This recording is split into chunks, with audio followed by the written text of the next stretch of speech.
Hey, everybody, and welcome to the Shields Down podcast. Super excited. I wanted to bring out a guest. I want to start beginning to interview people. This will be my first ever one. And who better to begin to interview other than my wife? So, Christina, I brought you out here because I thought have fun to just, kick out this conversation and just really try to understand where you are. I'm a first responder. I work in correction, been here for over a decade, as you know, but how is it for you? How has it been on your end? Let's start with just kind of going over our story. So how did we meet? What are some little nuggets that we can share with the audience about who we are? Oh, you're just going to throw it all on me and let me take control here? Yeah. Absolutely. Yeah, okay. Well, we met in elementary school, did we not? We did. So we've known each other for a long time. We separated, went our own ways, learned about ourselves, and then came back to each other. How many years later? 10, 15? Yeah, it was about 10 years, yeah. Yeah. So pretty cool story, I'd say. Yeah. And we've been married for, what are we at, 15 years, 13 years? Sounds about right. I'll just agree with that. Yeah, exactly. Welcome to Shields Down, Healing for First Responders, the podcast supporting those on the front lines as they navigate PTSD and trauma.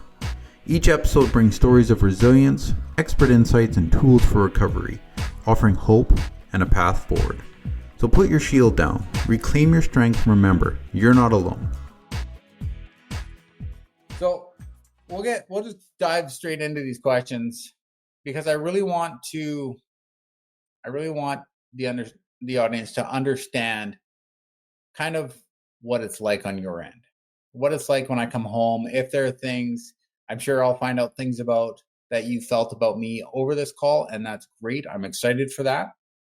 So here's the first question. What was it like when you first realized the weight of my job, of your job, the weight of being a first responder spouse? Yeah. What was the weight or the key moment that I realized that there was more to our relationship than going to the job and coming home? Yeah. Obviously, it was right in the beginning, right? So when we got together, you were going for corrections, a very strong intention to get into corrections. It was your path. You had a very, I guess you could say, your intention was to help and serve others. And you can see that in your everyday life. And so when you got into corrections, that's exactly what you did. And it was upfront, and you put your brothers and sisters, so that's how you say it, right?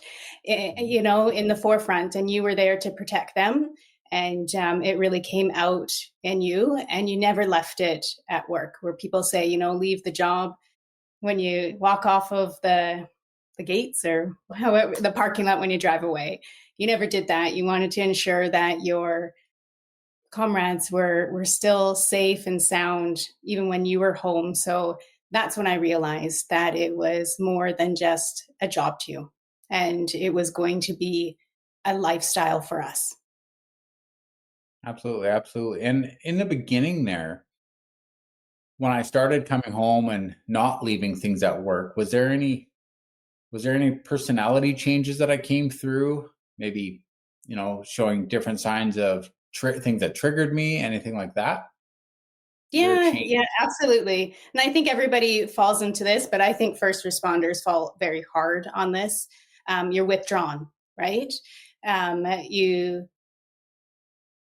There's a piece of first responders that know that their spouses don't understand what they're going through, so they don't feel that they can speak to their spouse about it. So being withdrawn or being quick to anger was two very prominent pieces when you came home and you weren't dealing with the situation that happened at work prior to coming and dropping it, breath work or what you do now, to be able to release that and understand that you're in a different environment now, and it's a safe place, and speaking up and speaking to me saying, you know what, really tough day, I'm just going to take some space to myself, right? So yeah, withdrawn was probably number one. Was there a significant change that happened?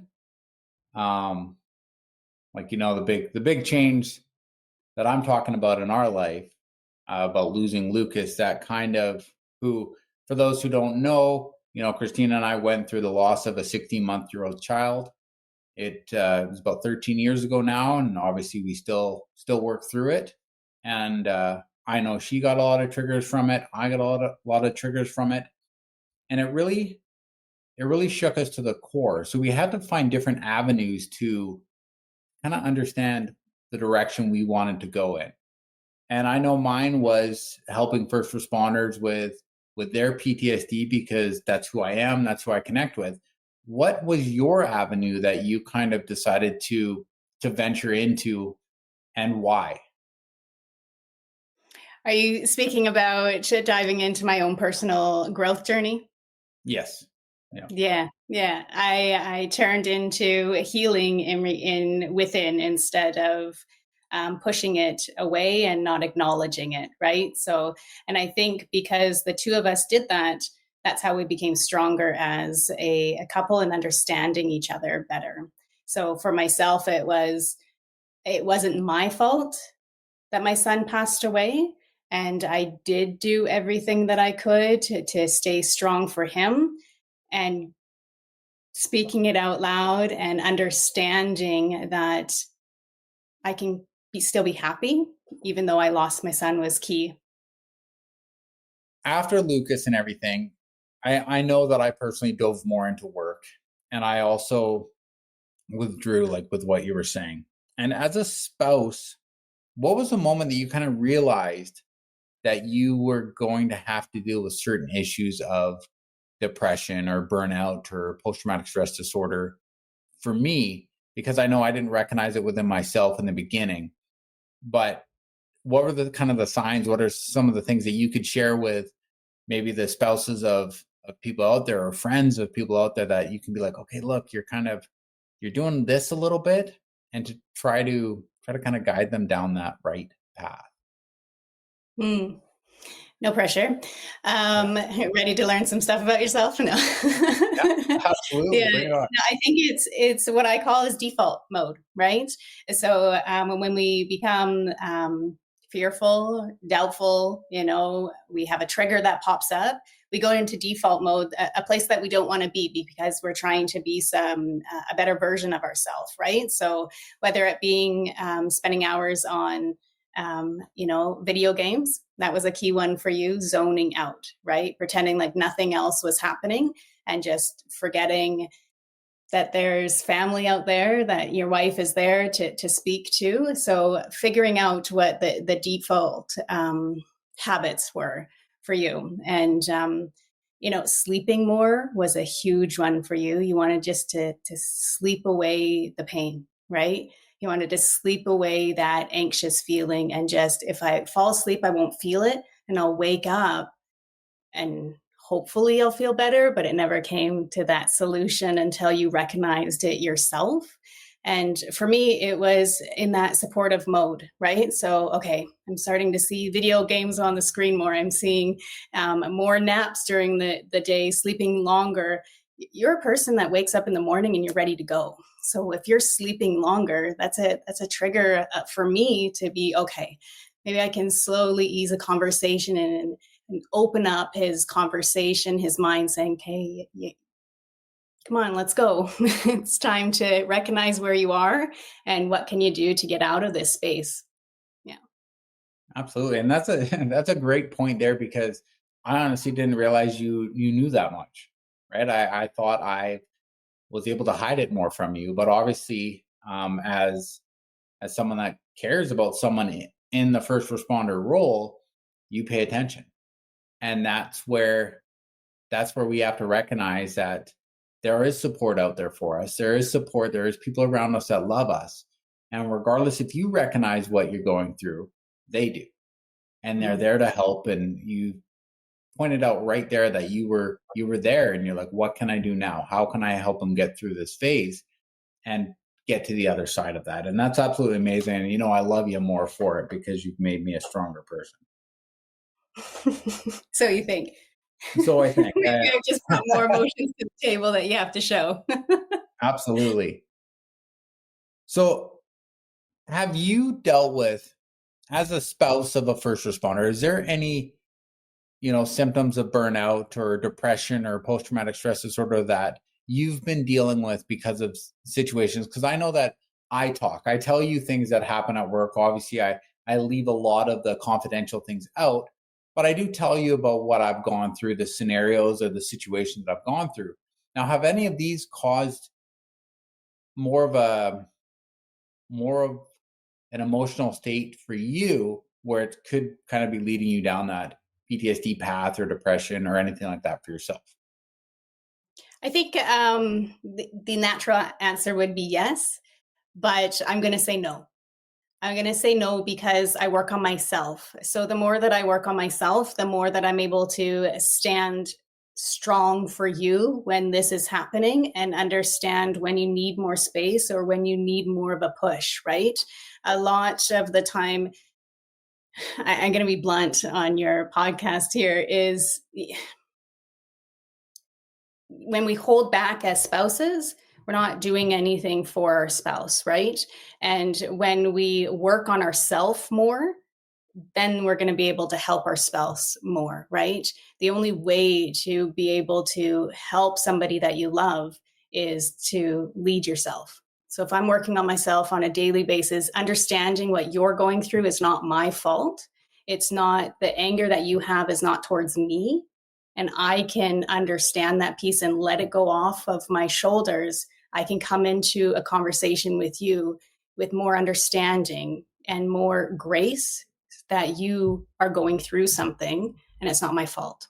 And I think that's a really big piece, that if spouses aren't working for themselves, like on themselves, they're going to hold this as it's their fault. They're angry at me. What am I doing wrong? What's happening? And then all of a sudden you're battling each other, right? Because, well, you didn't tell me what's going on. Why is it that you're angry with me? But really, you're just angry with the situation that's triggered you in a sense of coming out with, like, your time to explode, right? So, yeah. So, Absolutely. no. No, absolutely. And I appreciate that. And you kind of went into the next question is kind of what first responders or spouses of first responders can do when they're fearful of not being enough and not kind of being prepared, because sometimes they didn't sign up for it, right? Like I know with you and me, we got together as soon as I got into correction. So you kind of knew what I was going for. But maybe there's a first responder out there that doesn't recognize or didn't know what their spouse truly wanted to go for, and then they get into it and they're ill prepared for any of this coming out. But I think you kind of brought some attention to that. Is there any other comments you want to make towards that? Well, I think it's allowing your spouse to have a reaction, to have an emotional attachment to what's happening because they're working through it themselves, right? So allow your spouse to grow on themselves and also with you. And I think that's the part that's forgotten, right? You're not going through this alone, but most spouses leave it for the other spouse to fix it on their own and not talk about it, not engage in what's going on, right? So open up, speak, both ends. My end, your end, speak. I don't understand why you're angry. And don't say, is it my fault? What am I doing wrong? Why are you angry? What can be said? Do you need to go see somebody? Is there a space that is safe for you? And allow someone else to help in the relationship, right? That the therapy, the meditation, the journaling, you don't have to be that solid rock all the time, but you do need to stand tall and be proud of them, of what they're doing. Because as first responders, there is a lot on your shoulders, no matter what. There's a lot on your shoulders. And as a spouse, you need to understand that. Okay. So we'll get into a little bit more towards, because you are my rock, right? You're that person that I kind of lean on. And as a first responder, I know that I come home and I have these thoughts. I have these questions that I'm like, how do I get through this? What do I do? Now, as a spouse, for that anchor of somebody, what are some things that you can do to protect yourself? Now, I know you touched a little bit onto it before about your meditation, breath work, and things like that. Is there anything that spouses can do to really assist? Like, is there any questions? Is there any, give me some examples of what spouses can do in regards to helping their first responder get through maybe a tough time, maybe a tough day? Yeah, educate yourself, right? So find a solution. This podcast is a beautiful podcast to understand what first responders are going through. Yeah, I'm highlighting my husband. Go for it, right? This is my opportunity. There's a lot more podcasts that you can do. There's lots of support pages, on Facebook, wherever you want to find them. But dive into a podcast and understand what they're feeling, right? We have no idea what they're feeling unless they tell us. And when they tell us, we still don't know. Right? You're never going to have that internal feeling of a first responder of what's happening and the weight that is on their shoulders. Dive into resources, learn more about PTSD, learn more about triggering habits, what happens to the body of your spouse when that happens, and how the brain closes down. Educate yourself, right? You're with a beautiful human being. I am, right? So why don't you want to support them? They are serving our community. They are serving in such a beautiful way.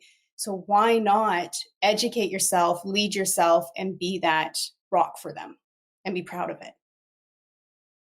Absolutely. Well, I love you even more now. Really taking care Get of. some good bonus points here. That's right. That's right. That's good. So what are some, as a spouse, what are some of the biggest lessons you've learned that you could share with this community of being a spouse of a first responder? Name one big lesson that you've learned. There's nothing wrong with me. Right?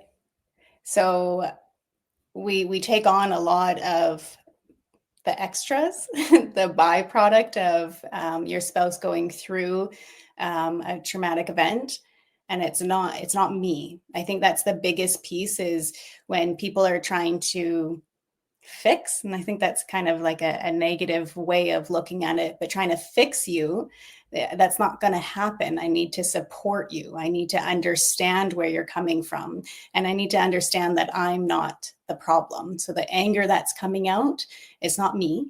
The pull away and reserve yourself, the napping, that's not my problem, right? It's not that I'm bringing it on to you to enhance that, and allow space for them to speak up, and don't poke. What's wrong? Why aren't you talking to me? Why are you doing this? Why are you doing that? Allow them to have breath and allow them to speak up, and when they're ready to talk to you, hey, I'm here when you're ready. I notice that you've fallen into these habits, so I know that in a couple days we can talk, and I'm here when you're ready. And I just really want to highlight, like, there's nothing wrong with me, right? There's nothing. I think a lot of people, they feel like it's a reflection. So when you're angry all the time, when you're withdrawn all the time, it's something that I'm doing wrong, and it's not. I think that's a really big lesson to learn as a spouse of a first responder. That's a great point.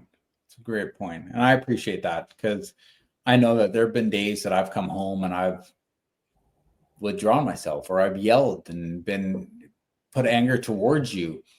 And the one thing I've always respected with you is you've always come back calmly, right? Mm-hmm. You can't have an argument by yourself, right? And I think if I'm yelling at you and you're kind of allowing me to vent and allowing me to kind of yell and get through what I need to get through, And then you're also there for the hug at the end when I break down and I say I'm sorry that wasn't who I was. That's not who I want to be. And having a spouse like that, or a friend like that, or a peer like that is going to be beneficial. What would you say is like to have a friend like that, or to have a spouse like that? How important is that for my journey through healing, to have someone that I can lean on? I think it's most important. You're not going through this alone, right? I feel that it's okay to speak up and say, I don't feel right. This isn't who I am. How do I come out of that shell? And if you have somebody just to vomit everything out and with no judgment, because you don't know how they're feeling and they just want to get things off their chest, you just want to feel normal again when you're in that high state, I think it's tremendously important to seek out people to help. Absolutely. Thank you so much for that comment. Okay, so that's kind of the big deep questions I wanted to ask you. So what I want to do at the end here is I want to give you what I call a rapid fire segment. And again, I'm going to have to just look at these questions and I'm going to fire them out to you. And I want you to ask them the best as you can. Just keep the listeners on their toes and just have some fun with this. So what word, and remember, you're talking to me, talking about me. Keep the gloves up. Okay. What's one word to describe your partner? Resilience. Key. Resilience. Yeah. Okay. Well, that's good. Because as I teach people resilience, I should be resilient myself. So, walking the path. Okay. Favorite way that you decompress after a tough work week? Getting on the field, running with my boys. Perfect. Kids, family. Yeah. Family. Together. You're a family person, are you? Yes. Number one. Absolutely. I already know the answer to this, but coffee or wine? Coffee. First thing in the morning, if I don't bring your coffee, I got to set the tone for the day, right? And what is one thing people misunderstand about being married to a first responder? That they misunderstand about being first responders don't put themselves first. First responders hold the weight of everybody else. They want to serve, they want to help, they want to be the community, and they want to see the results of their work. So understand that. Understand their heart is out there, it's on their sleeves, and they love that serving piece. And it is them, it's part of them, it's who they are, and allow them to do it. Don't hold them back. Absolutely. No, that's great. That's great.